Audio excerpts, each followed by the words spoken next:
Hey everybody, welcome to DBS Films Podcast. My name is Kevin. With me as always, my brother Brennan. Together we make movies with DBS Films. Today's episode, we're going to part two of a day-by-day breakdown of our 15th feature film, The Girl in Cabin 14. And that is the working title. If you have seen The Girl in Cabin 13, right behind me in that poster over there, it is basically the same type of concept with a twist and some found footage love, and we just finished filming it. In this episode, we're going to go into day 2 of production. Be sure to take a look at Horror in the Forest online. If you give it a rent and review, it means the world to us. Also, be sure to take a look at our Discord channel online because we make movies for our fans, with our fans. If you want to be part of the fun, part of the process, part of the action, well, that is the place to be. So as we kind of talked about in the first episode, we were just getting the groove together, a little bit of production, pre-production issues that were kind of, a little bit lax there, but we were able to pull it off, and we have ourselves a movie in the can, and we are very excited about it. So we're going to hop right into day 2 and a very familiar face, and that is a one Benjamin Newmark, aka Roger. So I really enjoyed this because we know Ben as Roger. He is in Forest of Death. He was very Roger, and then he was Cold Grave. He was a different type of Roger, a main character Roger, so he had to kind of show a different element there, but he stepped up to be producer Kevin in this one, and I really enjoyed it because it was a different character. I really thought that was cool. Not only did he go all out and completely change and dye his haircut to give him a new look to kind of establish not looking the same as Roger, but he came on set. He had it's a pretty short-lived scene in the sense that, he's got a few scenes in there, and then he gets right to the action of meeting our masked-friendly fellows and not working out too much for him. But I think he killed it. He showed up, came in on set, gave the energy that we were looking for. So again, huge shout out to you, Ben. I know you're listening as you listen to all of ours, and I'm not just saying that because you are listening. But I thought you showed up and did a great job of bringing that character to life. What were your thoughts overall for day 2?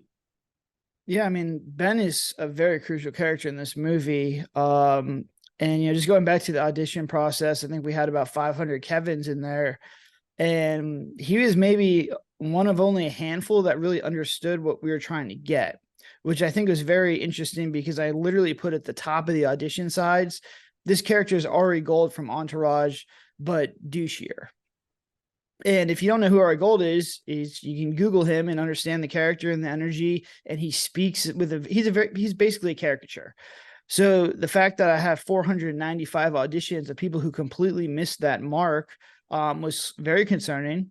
But I was happy to see Ben when he came across the audition thing, and he nailed it. He knew exactly what was going on, and he did a great job. And this character is probably one of the most important in this movie because in Girl in Cabin 13, after they see something crazy, they want to stay. And the reason they want to stay is, number one, we have to have a horror movie. But number two, the way we do it is through gaslighting, and it immediately makes the characters, hateable. So in this movie, the whole goal was to, hey, they see something weird, they want to leave. And then they try and leave. And right as they're trying to leave, you get the Kevin character who comes in there, and he forces them to stay just because he is such a big presence that he takes over the entire movie and is walking all over the place, talking all over the place, doing crazy stuff. And then obviously something crazy happens that kind of leads us to it.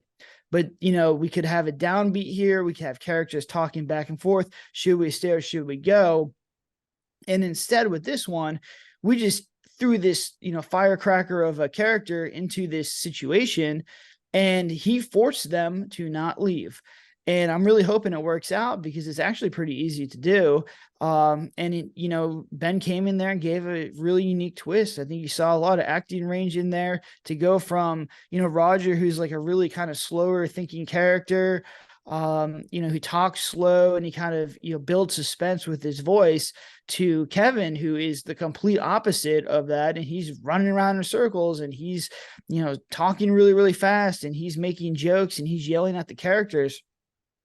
I thought it was really cool. And, I'm happy to have him in there because the trust in his character, the trust in the judgment.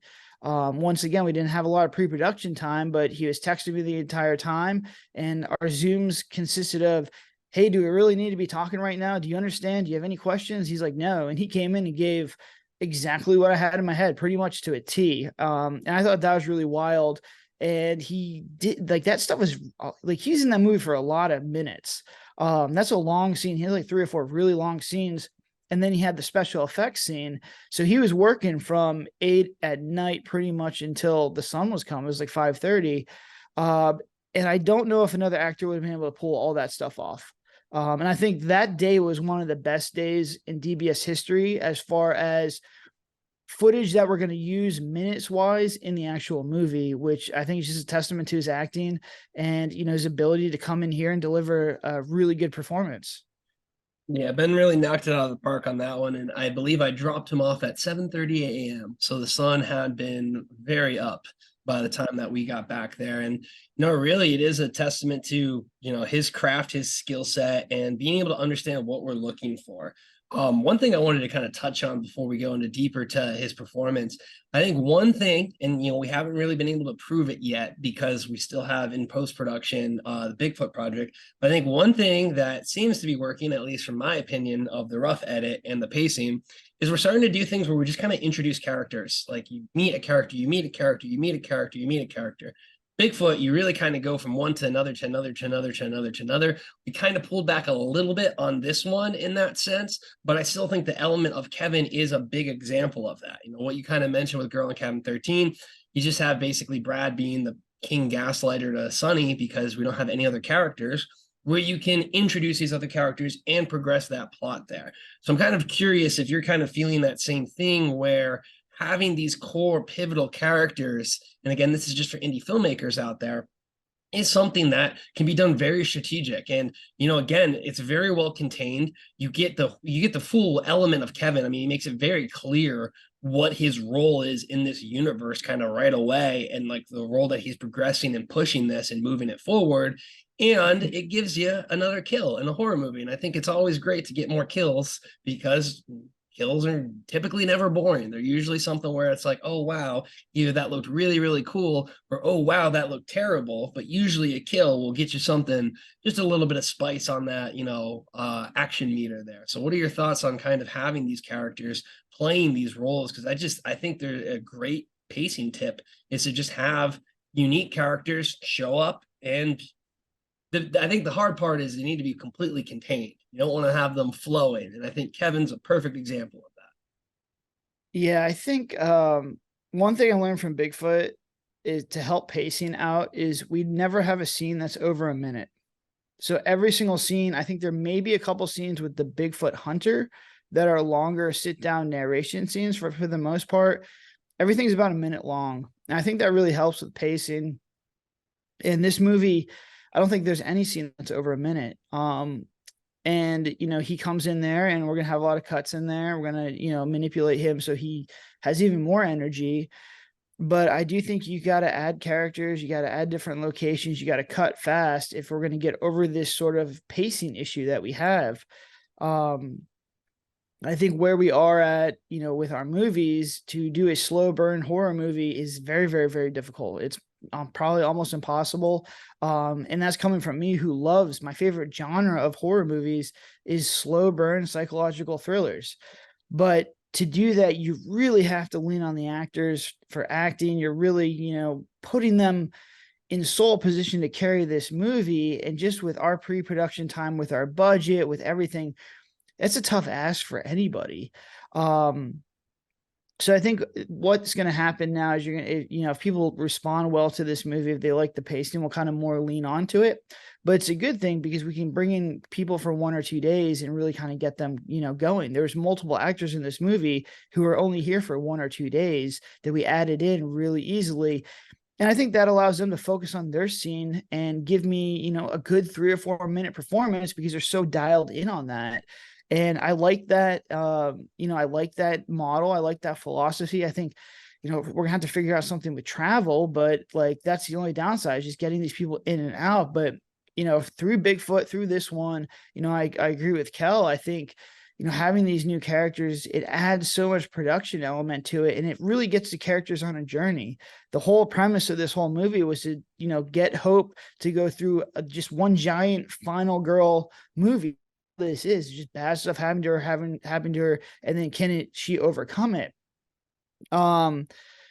And, I think the way we did that's good. Same thing with Bigfoot. It was just like, that's a one night. I think it might have been 2 nights of actual time in the woods.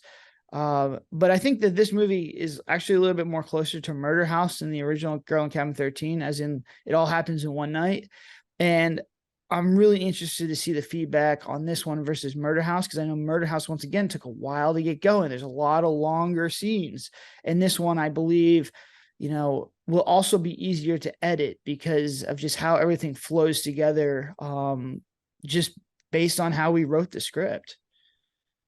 Yeah, it's definitely going to be something I'm really interested in. I mean, all things that I'm seeing point to it works, but like you never know until the main people see it. They might be like, there's too many characters. It's so confusing. Who is all these people? So we'll see. You never really quite know how it's going to end up going. That being said, I do want to highlight again with Ben's performance. He really does nail the essence of what we're looking for when it comes to hit the beats. So, I mean, if you take a look at Ben's take, I don't think he says the same thing twice ever. We've got some very great gems there, and unfortunately, a lot of you will never hear some of the other lines that I thought were funnier here or there. But basically, what happens is as he's going through this, we're able to direct him and just say, we like this, don't say that, that's good, a little too much, make it quicker, all of these things, and he kind of takes it into stride of that. But I think it really does highlight again when you have an actor who kind of understands the beats, and as long as you hit those points, it really brings that character to life, and it allows us to kind of shape it as well too. So do you want to kind of talk about how working with Ben or working with actors that are kind of more on the improv side, in the sense of, realistically, I don't think there was a same take for more than like a few words that were kind of just connectors here and there. Or if we ended up liking something a lot, we kind of said we really like that, so then he'd lean into it. But I think that is a very unique process. And again, this is something where you kind of earn that trust over 3 features. I don't know if Ben was coming in here, he kind of asked a lot more permission on Forest of Death, and we kind of let him do it. But I think now we understanding the process, it was a lot more smooth flowing, and it gives us a wide range of performance. Hard part is it's found footage, so we got to pick one take. But I think it really was the case where working with Ben again on this 3rd feature, you really got to see a wider variety of him bringing this Ari Gold-esque character to life. Yeah, it was really cool. I tried a little bit different directing style with him this time, just because we didn't have enough time for him to give a fire pit monologue. Like I didn't need, 6 hours of, footage on this one. I needed specific beats to be hit. It's found footage. I knew I couldn't edit it together. I think that was like a little bit, it wasn't an issue in Cold Grave, but it definitely something that I learned from, whereas like, if you're not getting what you want right away, you got to cut them and just go. And honestly, credit to Ben, because he did 2 things there. He kept the energy all the way through. Like even like the whole set changed when he got on there. It was just absolutely incredible. The energy was flowing through everything, and I think it really kind of pumped up the other actors as well. But the second thing is he didn't get frustrated, because there's multiple takes where it'd be like, all right, ready, go. He'd go and say something or do something. I'm like, nope, that's not it. Start again. And he would just immediately come right back and we start again. And we did that multiple times. I think some actors could have got frustrated with that. Their energy could have dropped, and his energy stayed there and allowed us to get just an absolute ton of takes, rapid fire, because what I was looking for are certain little lines that he says that are just absolute gems that you just can't even write. And he has like 4 or 5 of them. One of them is an absolute banger. And, you want that kind of stuff. But at the same time, we only have 8-9 hours with him to get this done. I couldn't sit there and do what we did with the fire monologue. And I think he understood that his energy was there. And I mean, we have just an absolute insane amount of footage that super quality takes, and it's good all the way through because he kept that energy up and went forward. And I thought that was really cool. He kept, the other actors were pumped. It's really cool to see the energy change on set, and then the other actors feed off the energy. And I'm a complete believer in momentum on set. You could really start to feel when it starts to wane, when it starts to slow down. And we just couldn't have that in this scene. The whole purpose of this character was to come in like a hurricane, force them to stay, and then obviously add to the kill count. And I thought he came in and did a phenomenal job. And that was probably one of the most fun times I've had directing an actor, just because I think we share the same vision on the character and what we're trying to do. And I'll give you this, Ben. Forest of Death is doing so well. I think we're going to get a green light here on a Forest of Death too. So you got 2 back-to-back wins, my friend. Maybe we should just, maybe recast. We don't really know what happens to Roger. I'm just kidding, Ben. You did a fantastic job, yet again, and we're very, very, very lucky and honored to have the privilege to work with you, and look forward to doing so. That being said, back to what you were saying, I think what's great about him is you just want Kevin to die. You really do. That's a great character to just be like, I want this guy to die. And what happens? Well, there's a knock at the door, and the boys, and now a girl, are back, and we got myself playing Carl, the legend. The best acting there is going to be me as Carl. Let's just be frank here. But then we also had Dylan playing Demetrius. He was a masked man as well in Girl Encampment 13. And then we had Tegan stepping up and playing Mudflaps, which is our female clown. And it is something where, again, might seem like a small role, you know what I mean? But you're standing there with a mask on, kind of just waiting, getting all sweaty, getting all gross. So I do want to kind of shout out the team for doing that, because it never is the easiest things there. But that being said, Ben is our first one to experience these intruders at the door. And we basically took the knocking scene at the door, and we went with it. I think this is when you started to probably run into the first frustrations of found footage, just because this is such an easy and clean cinematic scene to do, like of how easy you shoot it.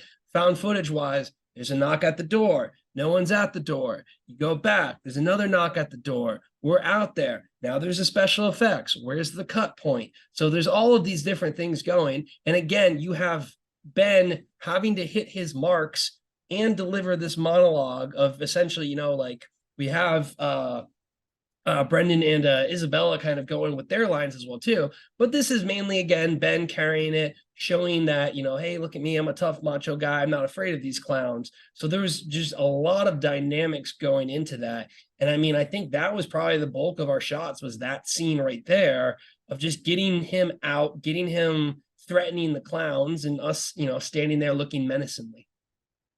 Yeah, I definitely think that that was a frustration. I'm very interested to see how it plays out versus, Girl Encampment 13, because once again, I really think that we're losing a lot of the reactions to some of these things that are happening. And I think that that's kind of hurting a little bit, just the overall movie, I guess, because when you see those 3 masked men there, immediately your brain's like, all right, I want to see the reaction to these masked men. And it's just hard to kind of do that in a seamless way. So it'll be interesting to see. There's a couple scenes like this, where they say we want the girl, where there's other things that it's just harder to kind of do on a found footage scale. But this was a tough scene, man. It was like inside, outside, special effects, cut, it was tough. And, shout out to Tegan once again, working under pressure.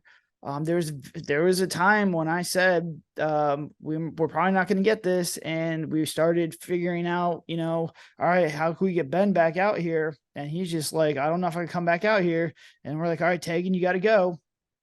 And she did a great job. She did it really quick. I got a ton of coverage for it. We got him right out of there on time. So, it all worked out, but, I think that was probably one of the tougher scenes. It just took a long time to get going. It was a lot, but the cool thing is it'll be really easy to edit because you just drag and drop that one. If I had to edit that in cinematic, it would have been, cut city. So I think that, if there is still a benefit to found footage, it's just basically, it should be really easy to edit this one. And this should be our easiest movie to edit. I think that, I went beyond as far as like making sure we got all the ADR, we got all the sound, we got all the stuff, and that the cuts are there as in they should be just drag and drop. Where I think, Cold Grave, we had a lot of ADR stuff in there. There's a lot of cuts that were just a little bit more difficult. I think with Bigfoot in this one, we should see a faster turnaround time. And I'm really hoping because, the big benefit with found footage is that, you can edit this stuff in probably half the time and hopefully even quicker. Oh, how do I love being an on-set editor with found footage. It really is just drag and drop. So hopefully that is the case for it. Do you want to go ahead and kind of take some time to give Taken again a shout out for that one? Because there's nothing fun about taking a look. I had a hard cutoff where I had to be back by like 8 a.m. or else like we can't do anything.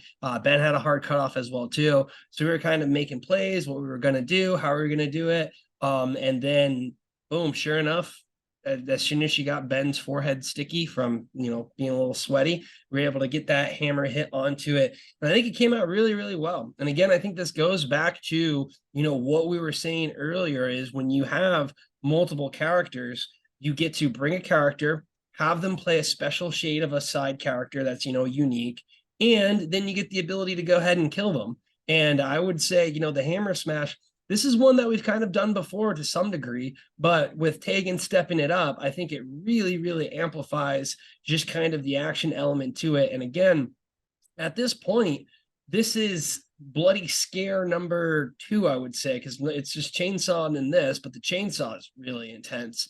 But do you kind of want to talk about, because I think when we got that one done, I think it was a big motivational boost that we were able to get Ben out there, because you're already kind of in the back of your mind like, shoot, we got to bring him back.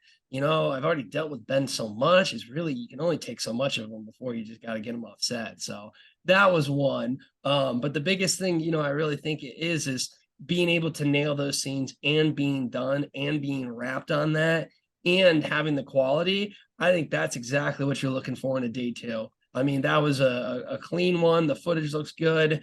We got a special effect in there. That was the first special effect of the shoot, which again can always be kind of a hit or miss. Something might just not work. The prosthetic might just fall out. It might not hold the hammer. There's all of these things that come down to a limited time frame, and to be able to pull it off, that's always good. It'll give you a little nice sleep as you get those 4 or 5 hours of shut-eye that you can get.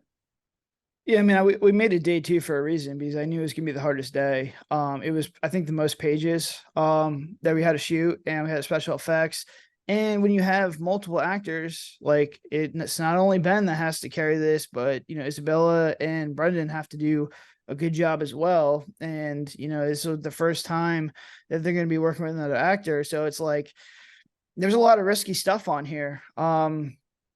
And I definitely, went to sleep easy that we got it. I was a little bit worried there as the time was going on. It just took a little bit longer to get all this stuff done. But, what's really cool is we're not sacrificing footage for time now. And this was like a thing that we did with like Devil in the Room, Morgan Estate, where we'd be up against the clock and we'd be like, all right, what scenes can we cut, or how can we just do this, or we just get one take of something.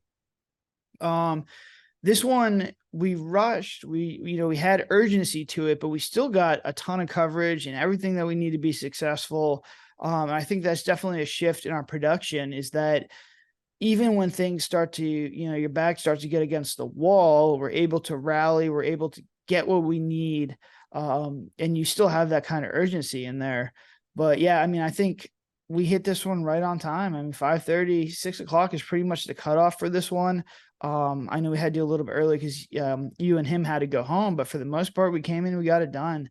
And this could have been bad. Like if this day 2, if we had to bring him back out here, like he would have been done a great job, but now you're starting to really move things around in the schedule. And I think that would have caused a lot of anxiety. I think it would have been not a good look on our end from the other actors, because that's what you also have to remember. They've never worked with us before, so they have no idea how we're doing. And then on day 2, I'm like all pissed because we didn't get what we needed. Is not a good precedent to set. But instead, we got our Twisted Teas going. They got a little celebration because they got it in a pretty big scene. And I think from there it was all downhill. Now we didn't roll downhill as fast as I wanted to, but for the most part, it was smooth sailing after that. Yeah, again, huge shout out to Ben. Kudos to the masked men as well, because we really pulled that scene off together too, just standing there looking menacingly. And I got to kill Ben, which is super cool. That's hit him in the head with the hammer. So that's always a fun one, but I think it definitely does set us up for, a smoother one. I'm curious, all in all, I really think between Ben's performance and the special effect, and kind of, if you really think about it, this knock scene, when we were first writing Girl in Cabin 13, this was one of the most, this was one of the iconic scenes that kind of started and fleshed it out, was that you have a triple knock or double knock, and then they're out there and they come out there and they threaten them, and then it becomes serious. And I really just think that this is going to be a very strong part of the movie. Again, between Ben's performance, between the concept that this establishes, shows how serious it is. So how are kind of your overall thoughts for, this core chunk of the movie and, how it was filmed? Because again, this was one where, you don't want to, you can't just cut it, like you were saying. You can't just cut this one down. This is a need to essential one. But on the other one is, if you're rushed, you're just going to suffer the quality. So I think this was a very critical scene, and I was very happy with how it came out. What are kind of your overall thoughts and how you think it's going to play out compared to the original Girl in Cabin 13? I mean, that's my only hesitation, is I don't know how it's going to play out found footage, if we're still going to have the same impact. I really like in Girl in Cabin 13 where he goes out there and you visibly see him fall back because he's seeing the masked man, and we show his face first and then we show the masked man. And I really like that cut in Girl in Cabin 13. So, I don't know. One of the reasons found footage is super popular is because you are the viewer. So maybe it'll be cool if you're seeing the masked man for the first time. I have sort of like a slow pan out to them over the shoulder of Kevin. So we'll see how that plays out. But I mean, going back and reading all the reviews of Girl in Cabin 13, which I did as part of pre-production, it's just like, why are they staying in this cabin? Why are they staying in this cabin? Why are they staying in this cabin? I think people will allow bad decisions in horror movies, but if they make the same decision and compound that decision, I think people start to get a little irked. And I think that having this character come in and putting them in chaos, and not even, they want to leave. They physically are packing their stuff up when Kevin comes in and does all this stuff. And even when Kevin's there, they're like, I don't want to be here. And, then they're just kind of thrown in the situation. I think it's really cool. I think there might be one plot hole as far as like them getting into the cabin. Is probably going to be a little bit tricky to address. But I think like you have to have something. And at least that one gets addressed with, guess what? Another character and a reason and motivations for doing it, as opposed to having something there where they could just easily leave like they did in Girl in Cabin 13 and just continually staying in the cabin. So I'm interested to see how it plays out. But, as far as the script is written now, how it was executed, how Ben came in, how the masked men did, everyone did a great job. I think it was a great day. I think that this will push this movie to where it needs to go. Like I said before, for most of our movies, the first 30 minutes, they had lore building, they had some pop scares that were like maybe a little bit cheap.